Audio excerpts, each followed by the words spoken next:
एक राजा था जिसकी 7 पत्नियां थीं, पर उनमें से एक को भी बच्चा नहीं था। जब उसने अपनी पहली पत्नी से शादी की थी तो सोचा था कि वह जरूर ही उसे एक बेटा देगी, पर ऐसा नहीं हुआ। फिर उसने दूसरी से शादी की, फिर तीसरी से, चौथी, 5वीं, 6ठी और 7वीं से भी शादी की। पर किस्मत की बात यह थी कि उनमें से किसी से भी कोई लड़का नहीं हुआ जो उसे खुशी देता और उसके बाद उसका राज्य संभालता।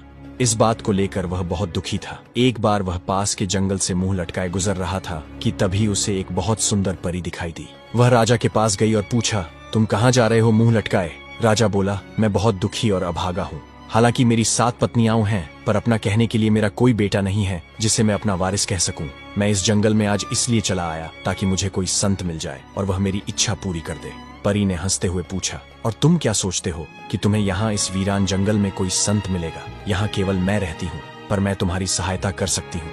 अगर मैं तुम्हारे दिल की इच्छा पूरी कर दूं तो बताओ तुम मुझे क्या दोगे? राजा बोला, तुम मुझे एक बेटा दे दो, मैं तुम्हें अपना आधा राज्य दे दूंगा।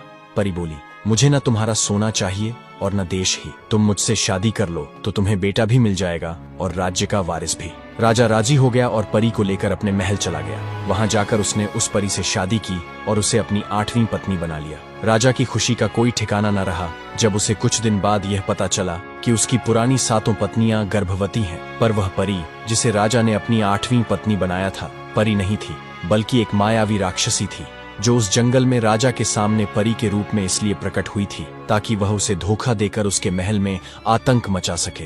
हर रात जब शाही घराने के सब लोग सो जाते, वह उठती और अस्तबल में जाकर एक आध हाथी खा लेती या कुछ भेड़ें खा लेती और अपनी भूख प्यास बुझाने के बाद सुबह होने से पहले अपने कमरे में आकर लेट जाती, जैसे कुछ हुआ ही न हो। पहले तो राजा के नौकर इस बात को बताने में डरते रहे, पर जब उन्होंने देखा कि जानवर हर रात गायब हो रहे हैं तो उनको राजा के पास जाना पड़ा। फिर नौकर ने सारी बात राजा को कह सुनाई। राजा ने तुरंत ही महल की इमारत की सुरक्षा का कड़ा हुक्म सुना दिया गया और अस्तबल की रक्षा के लिए चौकीदार नियुक्त कर दिए गए।